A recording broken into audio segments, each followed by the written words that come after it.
My name is Chris Simmons, and I'm with the Duke University Office of Federal Relations, and I want to welcome you to our 5th session, focusing on the midterm elections and looking at issues of income inequality. And we have an audience here at Duke. We have an audience in Washington, D.C., at Duke in Washington, and we're also live streaming the event to millions of people around the world. So everyone be on their best behavior. We're really lucky today to have one of Duke's own, Professor Sandy Darity, Bill Darity, William Darity, everyone calls it, when you say Sandy on campus, everyone knows who you're talking about, who's the Samuel DuBois Cook Professor of Public Policy, African and African American Studies, and Economics. Did I get everything? I think so. Good. And he's also the director of the newly formed Duke Consortium on Social Equality. His research focuses on inequality by race, class, ethnicity, stratification, economics, as well as the history of economics and the social psychology effects of exposure to unemployment. And I'm going to ask Professor Darity to speak first, and then we'll go to Washington, where we'll hear from our next speaker, Dr. Wilson, Valerie Wilson, and I'll introduce her when it's her time to speak. So why don't you go ahead and speak for a few moments, then we'll have Valerie talk, and then we'll open it up for question and discussion. So I'm going to minimize my comments about the election season, but I would like to start by saying that the problem of inequality has received negligible attention from politicians, at least to the best of my hearing. Whatever policies have been pursued are largely stale ones that are typically indirect. They ameliorate social stratification, but they don't really tackle it. And in fact, I'd suggest that there have been no truly imaginative or bold responses to inequality since the Great Depression. And in fact, it might be surprising that despite the Great Recession, the worst downturn since the Great Depression, we haven't had more innovative and dramatic proposals from political candidates. An example of this is, one of the most important arguments that's been made about how to address inequality is associated with the debate over the minimum wage and how high or how low it should be, which I view as fundamentally tinkering. I've actually advocated a more significant and substantial proposal, which is a federal job guarantee for all Americans. This would, in some ways, replicate what was attempted during the Great Depression in the form of the Works Progress Administration and the Civilian Conservation Corps. So every American would be assured of the opportunity to have work at non-poverty wages. If we put 15 million people to work, which was the number of persons who were unemployed at the trough of the Great Recession, at $50,000 per person, the program would cost about $750 million, which is approximately equal to the current federal government's anti-poverty budget. So we simultaneously could achieve through the job guarantee the possibility of having an anti-poverty program that's coupled with a full employment program. And it would render minimum wage laws superfluous because the floor on compensation for all Americans would be set by the lowest salary that could be provided by the federal job guarantee. But I also think we should pay some consideration to the upper end of the distribution. And I'm particularly intrigued by this phenomenon of what we now call super salaries that was highlighted by people like Thomas Piketty in his book on inequality. So apparently the median compensation for the Equilar 100 CEOs in 2013 was $13.9 million, which is up 9% from 2012. This is staggering, but another way to think about it is that the CEOs of the S&P 500 firms made 354 times the average wage of rank and file workers in 2013. That's 354 times. Now, in standard economic theory, if we believe that wages are driven by the marginal productivity of workers, what we are suggesting is that the average S&P CEO in 2013 was 350 times as productive as the average rank and file worker. I think this is absurd. I have a deeper suspicion, which is that the super salaries really are forms of profit taking. And I think that that's something that needs to be explored more closely. And I think it's that type of belief that has prompted Lynn Stout, a law professor at Cornell University, to say that persons with super salaries should have no tax deductions whatsoever. On a more modest plane, my colleague Dorothy Brown, who's a law professor at Emory, has actually challenged the mortgage interest deduction. Now, that's something that's so sacrosanct in America that I think no politician would dare to propose eliminating it. But I think it would be reasonable for many politicians to consider the prospect of eliminating deductions for recipients of super salaries. Okay. Now, the last phase of my opening remarks are actually going to concern the problem of wealth inequality rather than income or earnings inequality. And I think that that Valerie Wilson will talk in greater degree about income and wage inequality. But in much of my work, I've been much more attentive to the phenomenon of wealth inequality, where wealth is defined as net worth or the difference between an individual's assets and debts.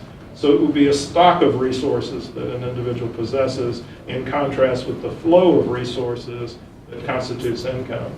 And wealth is important because it facilitates access to other assets. For example, a wealthier individual has greater access to higher education, home ownership, the possession of stocks and bonds, and so forth. Secondly, wealth makes it possible for families who are confronted with unexpected emergencies to actually weather the storm. So it could be a health emergency. It could be a situation where somebody actually loses their job, which happened to millions of people during the course of the Great Recession. And if you have a position of positive net worth or significant net worth, it makes it easier to survive those kinds of crises. Also, wealth actually provides people with political influence, and it constitutes, fourth and finally, an intergenerational stepping stone to prosperity. Now, what's critical to say about wealth, though, is that these are non-merit resources because of the key role in dictating wealth position by gifts and inheritances. So donations from a previous generation have a strong effect on the wealth position of the current generation. Now, what is the degree of wealth inequality in the United States? Well, Michael Norton and our own colleague at Duke, Daniel Ariely, did a study where they asked individuals what was their ideal wealth distribution. And American respondents said that the top 20% of wealth recipients should get about 30% of the nation's total wealth. Then they asked people, well, what do you believe is the actual distribution? And Americans apparently think that the top 20% are getting about 60% of the nation's wealth. And then they reported on what the evidence is on the actual distribution of wealth itself. Apparently the top 20% are getting closer to 90% of the nation's wealth than 60%. And this is staggering. But there's also another staggering dimension to this, which is the magnitude of racial and ethnic wealth inequality in the United States. So if we were to look at the data from the 2011 Survey of Income and Program Participation, we would find that the white household median wealth position is approximately $112,000. For Latinos, it's approximately $6,000, and for blacks, it's approximately $5,000. So blacks and Latinos essentially have 5 to 7 cents per dollar of white net worth. And moreover, for blacks and for Latinos, roughly the ratio of black to white wealth declines as income falls. Okay? So in the top quintile of income recipients, the black to white wealth ratio is approximately 40%, but when we get down to the lowest quintile, it's 0, because black folks in the lowest quintile of income recipients have 0 net worth. Okay. So The other point I'd like to make in this context is that educational attainment doesn't close the racial wealth gap. So, for example, the median net worth for blacks with college education, that is folks who have completed college, is $23,000. Whereas for whites who did not finish high school, it's $34,000. Okay. Let me repeat that. Blacks who have completed college have a median net worth of approximately $23,000, while whites who have not finished high school have a median net worth of $34,000. So there's a real divorce here between what's happening in terms of labor market compensation and what's happening in terms of the wealth position of individuals in the society.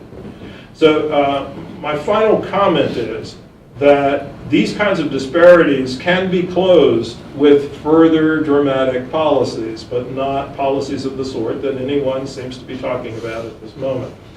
And I've long been an advocate of reparations for Black Americans, but if folks are absolutely convinced that they don't want to have a race-specific policy, there is a non-race-specific policy which could have a substantial impact on the racial and ethnic wealth gap. This is something that Derek Hamilton at the New School and I have called the baby bonds proposal, which to some degree mimics what was attempted in the United Kingdom. It was a child trust fund that lasted for about 10 years.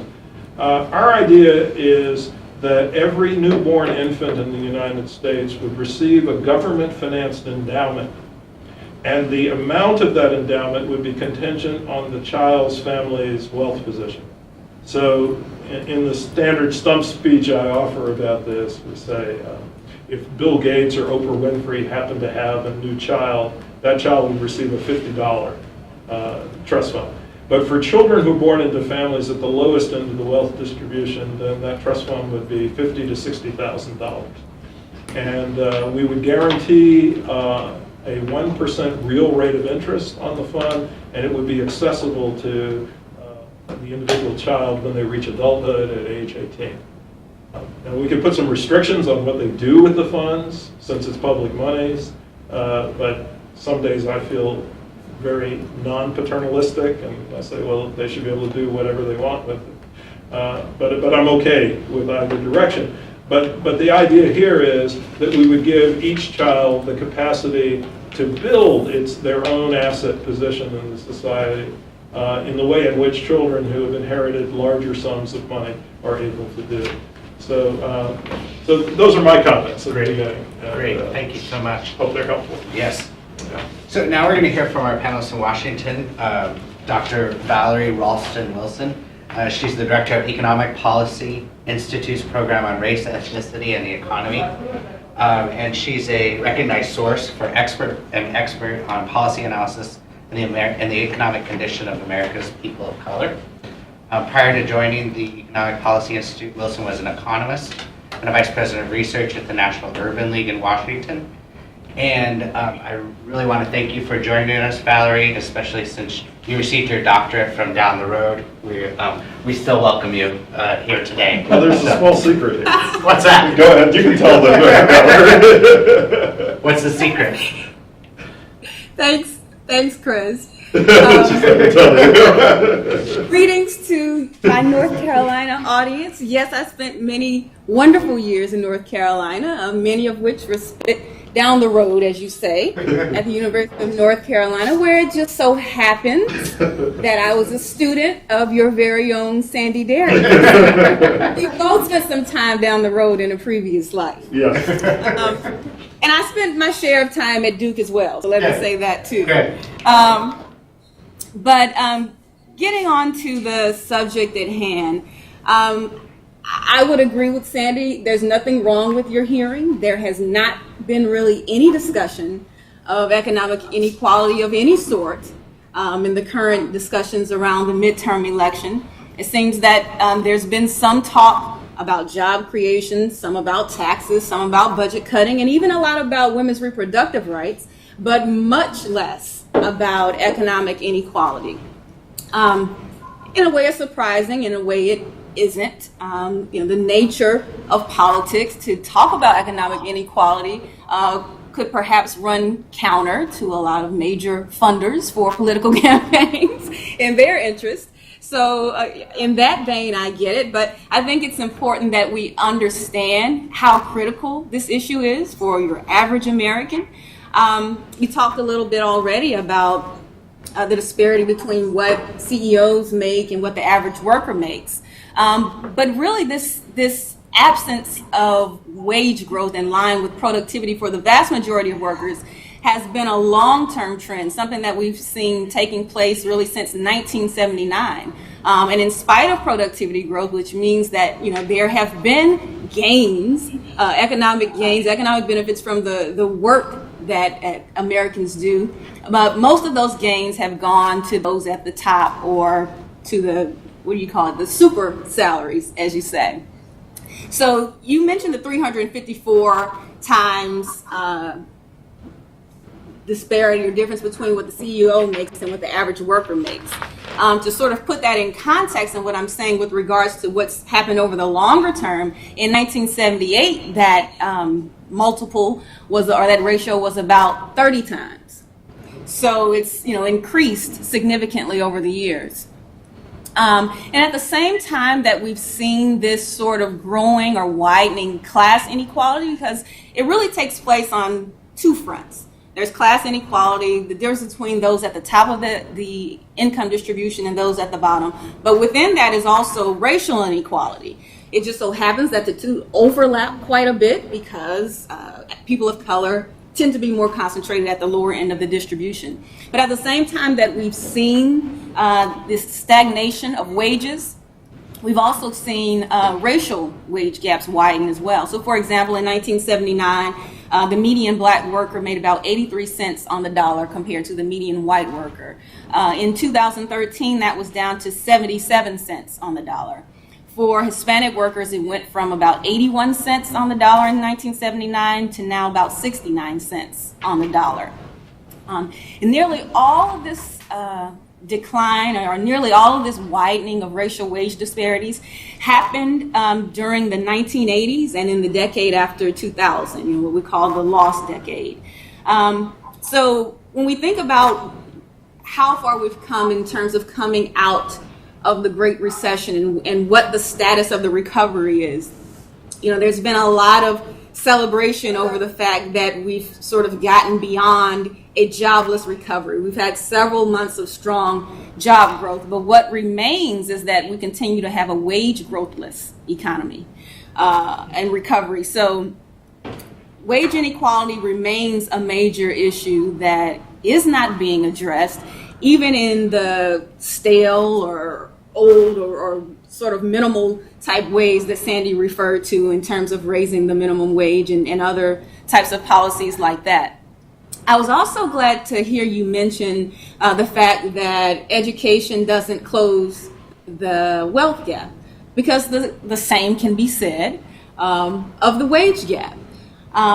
What we find is that education gets black workers higher wages. It doesn't necessarily get them equal wages with respect to white workers. So if you look at workers in the 95th percentile of the wage distribution, these would be people we would reasonably assume would have very similar levels of education. And in fact, black and white workers in the 95th percentile, the rate of college completion is about 80% for both groups. But black workers in this 95th percentile still earn wages that are only 70% that of white workers in that same percentile. So again, a lot of the reasons that we hear for why there are economic disparities, lack of education, disparities in education, all of those things are effective at helping people to raise their standard of living. They do not close racial gaps completely. So that's an important point that needs to be made, both in terms of wealth as well as in terms of wages or income.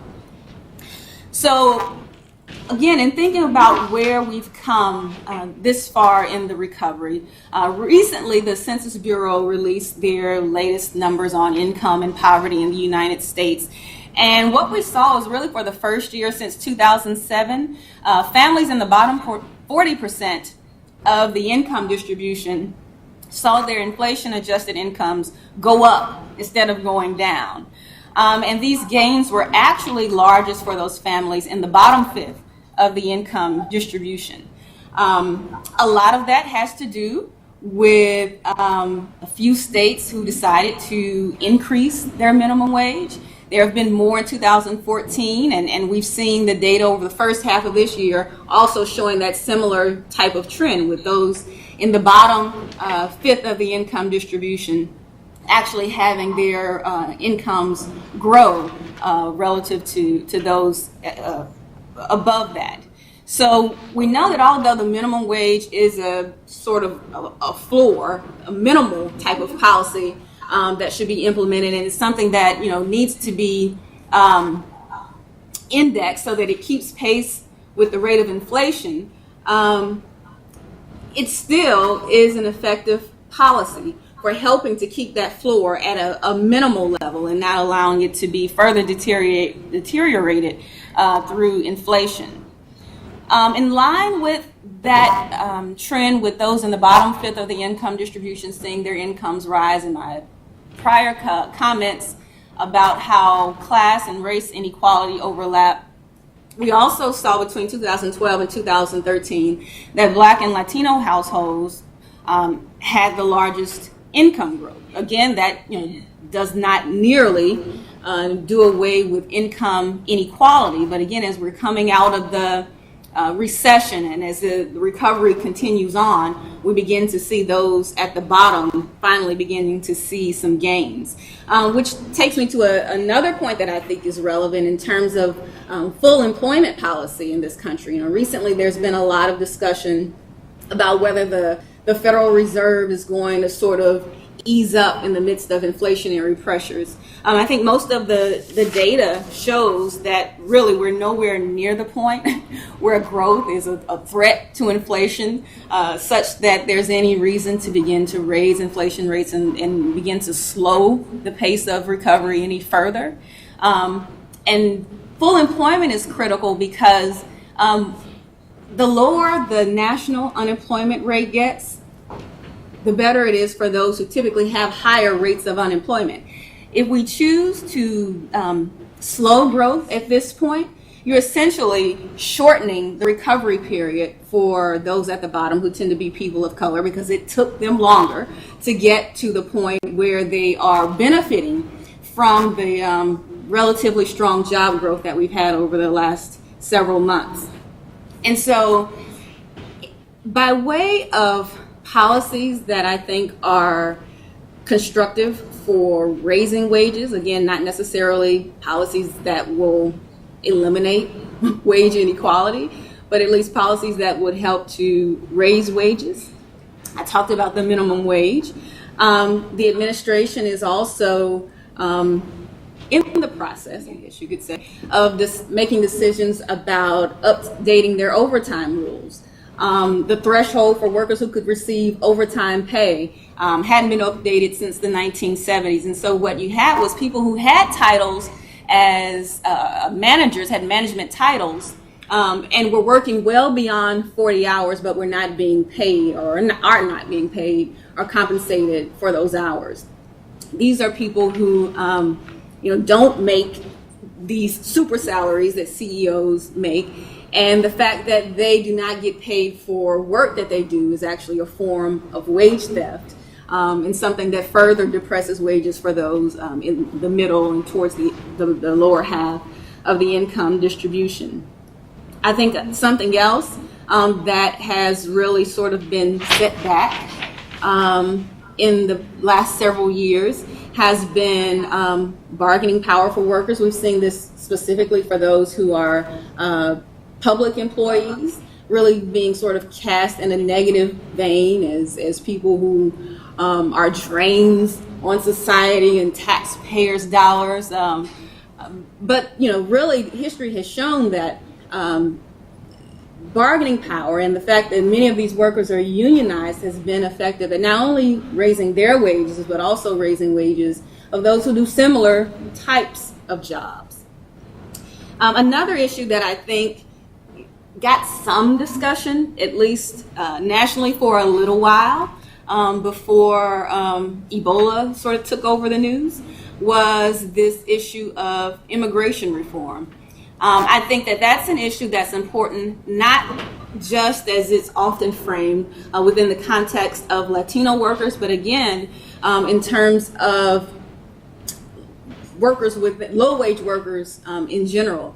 The fact that we have a large number of undocumented workers in this country provides a pool of workers that are easily exploitable. The effect of that is that it depresses wages, again, for all workers who are doing similar types of work. So I think that's another policy that would be important to raising wages in general. And then beyond that, as Sandy has described, there are things that we need to do that directly address racial disparities and racial discrimination, including addressing occupational segregation that keeps workers of color out of certain occupations. There's been a lot of attention recently on the tech sector and how much they're lacking in diversity at all levels. And then, there's also the issue of persistent unemployment disparities. I mean, since we've been keeping records, you can almost mark every month, every state, every city, the black unemployment rate is at least twice the white unemployment rate. And so addressing that, really goes beyond sort of general type policies and really getting to the meat of why we have these persistent racial disparities. I don't think it's happenstance. There's again a term that is being discussed a lot now is this sort of unintended bias or something like that. Either any way you want to label it or discuss it, it is a form of employment discrimination. And we really have to be very direct and very targeted in addressing these sort of disparities if we're going to really be serious about eliminating economic inequalities by race. So I'll stop there. And we can. Great, thanks so much. So Sandy, when you listen to politicians talk right now, when this issue comes up, they do talk about minimum wage. Yeah. And you call it tinkering. Yeah. But we also see there's municipalities. Of course, Valerie was making a case that it has a significant effect. Right. So tell me about why you think it's tinkering, and then Valerie, if you could talk a little bit about why you think it's having some impact. Okay. So I think it's tinkering in the following sense, that it's not really directly addressing the absence of a sufficient number of jobs, the quality of jobs, and the quality of compensation. So it's an attempt to set a floor, which is a desirable thing, on the level of compensation. But the typical floor that we set usually is so low that the minimum wage itself is not guaranteeing people a non-poverty wage. So we end up having a debate over whether it should be $10 an hour, $11 an hour, and I think in some municipalities there's an effort to make it $15 an hour, which I think is could have a more significant beneficial effect. But I think that there's a real need to directly provide conditions of full employment and simultaneously make sure that the jobs that are associated with the direct provision of full employment are jobs that don't keep people in poverty level incomes. Valerie, can you speak to that a little bit? Could you repeat the first part of what you said? We were adjusting our speakers. Oh, I'm sorry. So Sandy had made the statement that raising the minimum wage was essentially tinkering with an economic policy. And you had suggested that it has some more significant impact. And I was wondering if you could just elaborate a little bit on that. So my comments about the minimum wage were related to sort of what we see when we look at racial wage gaps at different points in the income distribution. Again, I agree with what he said about a minimum wage, is a very poor minimum. It's not a family sustaining wage, but so For that reason, I think that it does need to be increased. I don't think it should be left up to Congress to decide when it needs to be increased. I think when the cost of living goes up, it should go up. And so, that's how I feel about the minimum wage. But getting back to that point on racial inequality, when we look at those in that lower fifth of the income distribution, even in the next fifth, we tend to see that racial wage gaps are lower there because there is a parameter around which wages have to be set, or what people can make. You can't go below a certain level. And so, among lower wage workers, we tend to see a lower or a smaller wage gap. As you go up the scale, that gap widens because, again, there's more discretion with which employers can set wages. And so, I think, the minimum wage is an important tool. It helps to mitigate racial wage gaps at the bottom, but just to the extent that everybody at the bottom has terrible wages. And so I think that there definitely can be more done to make sure that, all workers are paid a living family wage. I do want to say, when I use the term tinkering, I'm referring to the system of social stratification in America. Right. And so from that perspective, we're not really doing much to alter the general system of social stratification in America through playing with minimum wage laws. Right. But there's no question that there could be a beneficial effect, particularly at the lower end of the job distribution, for having a higher minimum wage. So you both agree that significant discussion about policies involving income inequality really haven't been touched on during this midterm election. But has there been a point in time where maybe you're listening to the radio, you're reading the paper, you're watching TV, and you hear someone say something that you think, she gets it, he understands it, and that there's hope? And if there has been that point, who is that person or people that you've heard start to touch on the issues you think really have a potential to have an impact? So maybe to some degree, I would say Senator Elizabeth Warren. Yeah. That's the name I'd throw out. Yeah. There are many that we can choose from. Yes, Senator Warren probably would be the most obvious and the most outspoken on that issue. I know when the mayor of New York was elected, he got a lot of attention for being, far left or progressive relative to others who were in politics at the time. But yeah, beyond that, even in the state of Maryland, where I live, which is a blue state, fairly progressive, I haven't heard a lot of people talking about income inequality. Right.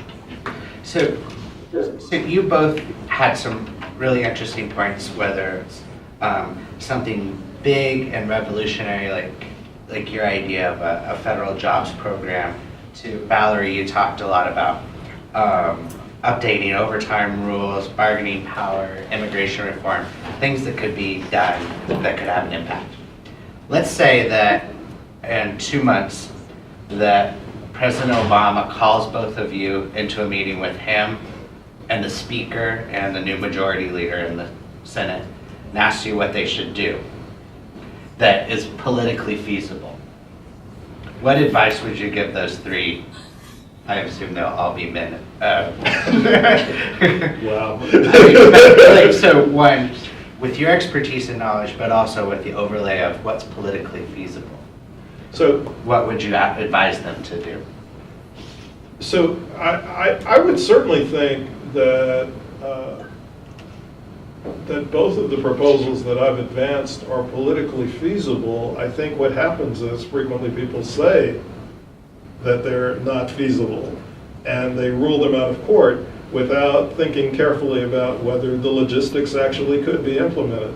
And I think they could be. I suspect that the baby bonds proposal might be viewed as more feasible than the job guarantee proposal, in part because it's less expensive, and in part because people have this rhetorical device where they talk about leveling the playing field, and so some effort to give folks who are wealth poor an opportunity to have access to assets, might be more appealing to folks. But the job guarantee idea, on the other hand, would be very consistent with the perspectives of folks who say we shouldn't be paying people not to work. Because the premise here is that you would be paying people to work. And in fact, if you had a federal job guarantee, you would truly find out who didn't want to work. No. Yeah. Valerie, what would you tell them if you were in the Oval Office for half an hour? So I would say you should listen to Professor Darity. Those are both great recommendations, and I think in line with the jobs guarantee and thinking about public service employment type program. I think something that has gotten some traction, or at least has gotten some attention or mention on both sides, is the need to invest in America's infrastructure. I think that would be a form of creating a type of jobs guarantee. Those are jobs that need to get done. Those are jobs that people on both sides of the aisle agree need to be done. And it really does just come down to the political will for spending the money or making the investment to make that happen.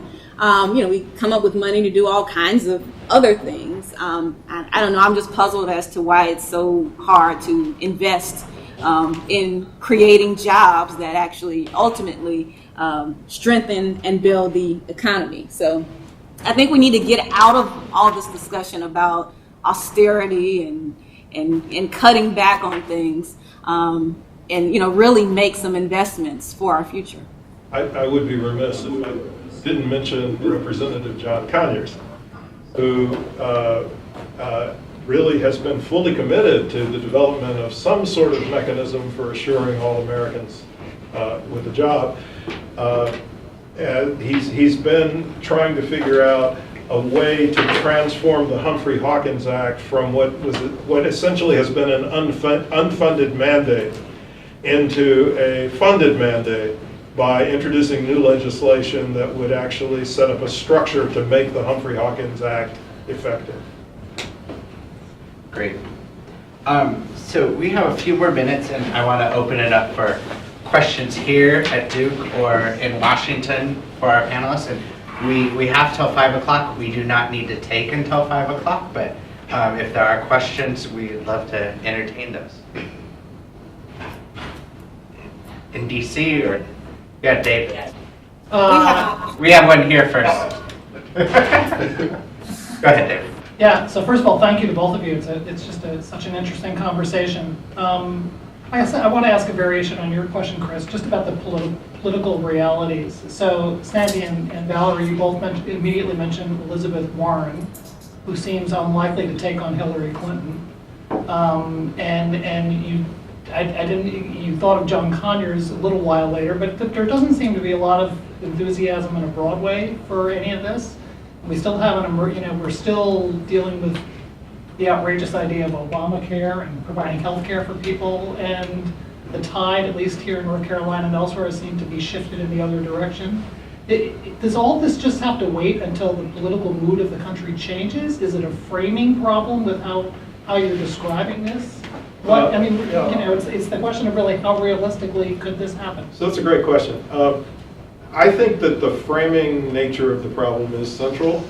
There actually was a survey that was taken approximately a year ago that was prompted by an article in Rolling Stone that was about these bold policies that ought to be pursued. And so the Huffington Post arranged to have a national survey to try to examine which of these policies actually had some traction with the American public.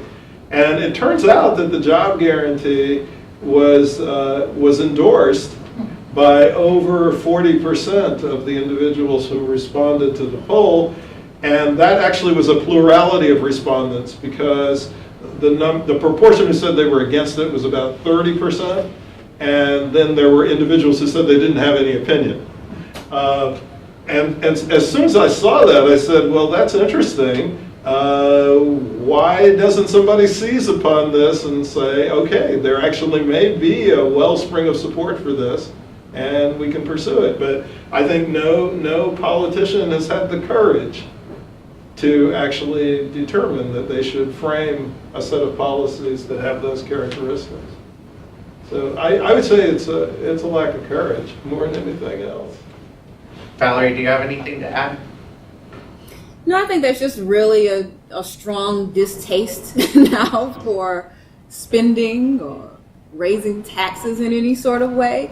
I think those create obstacles for those who may desire to do those kinds of things, but have a difficult time sort of overcoming those barriers. But like Sandy said, I think when you look at the polling on a number of issues, it really depends on how you frame it and how you ask people the question. People don't want to have taxes raised, but for example, for Social Security, if you tell people, if we could strengthen Social Security by increasing your payroll tax over an extended period of time by a small amount, would you be willing to do that? And overwhelmingly, they're willing to accept an increased tax. But I think it has a lot to do with the way that we frame and discuss these issues.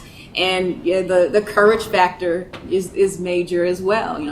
If someone feels it's going to be political suicide to propose something that will be seen as wasteful in a time when we ought to be tightening our belts, then nobody really wants to approach that. I think that's also why I was trying to emphasize that the expense of a job guarantee program that put 15 million people to work would be roughly the equivalent of the expense of existing anti-poverty programs. So that on net, there wouldn't be any significant budgetary change because you presumably could reduce these anti-poverty programs to a substantial degree. You could get rid of unemployment compensation programs, more or less. So.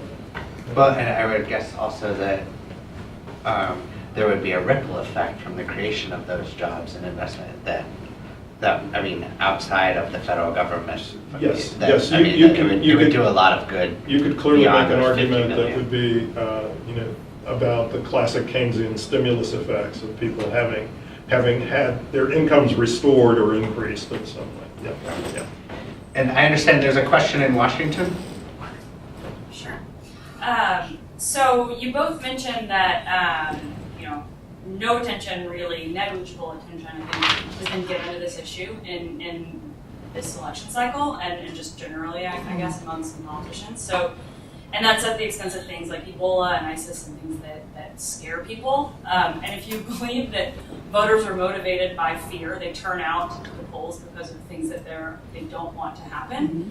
Keeping that in mind, what would you tell a candidate is at risk if these issues aren't addressed, to explain how they should explain that to voters and why that would be something they would be concerned about. So did you guys hear that? Did you hear the question? Yes, we heard it. Yeah. Okay, great. So that's a good question because it sort of flips that whole issue of using scare tactics to get people to the polls. And they're quite effective at doing that, using the scare tactics. But I think what I would say is that we really have to sort of get beyond the election moment and really look at the state of this country. I think that people have sort of been, at least in the public form of discussion of these issues, have sort of been, lulled to sleep by the fact that, we've had pretty strong jobs growth this year. People think, we're not in a dire crisis anymore. So, the economy's doing okay. They're willing to pay more attention to some of these other things that, incite more fear. But, the fact is that the economy is growing, but there's still a lot further to grow. The official numbers that we have really focus only on people who are in the labor force and those who are either employed or actively seeking employment. But when we look beyond that, EPI produces a number we call missing workers. So these are people who, if the economy were stronger, would re-enter the labor force and would then also need to be employed. And I think our last number is around 6 million people who are just missing. And so, I think we've sort of been deceived in terms of the strength of the economy and why we should be more concerned about economic issues. I think economic inequality in particular is important because of the increased stratification that we've seen and the widening of the gap between the top and the bottom, and even between different racial and ethnic groups within each segment of the distribution. Do you have anything to add to that, Sandy? I guess just the comment about, I'm hopeful that fear is not the only motivation. The game to be played here, which is a game I don't want to play, is to make an argument that we'll have huge levels of social instability, chaos in the streets if we don't address our inequality problem. I'm not sure that that's the case. I do know that we've created a situation where there are high degrees of deprivation for people at the lower end of our society's wealth and income distribution. And I would hope that at some stage people would think that that would be a sufficient reason to try to change things. Question here? Yeah, so I would say a major contributor to the income inequality in the United States is the prison systems and our stance of being tough on crimes. They target poor minorities, many of these black males, and when they leave the prison systems, it's hard for them to find jobs. They're politically disenfranchised. So do you see this issue being tackled, and if so, how?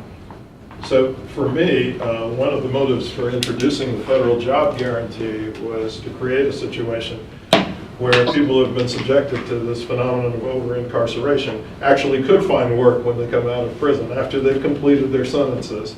And so yes, I think you put your finger on a very serious dimension of the problems that we face.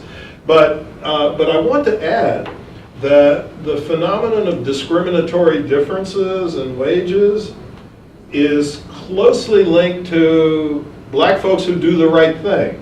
Okay, and since I believe it's an over-incarceration phenomenon, I don't believe everybody who gets thrown into jail has actually done something that merits being thrown into jail. But let's talk about folks who haven't been. And so there's a couple of things that I would point out.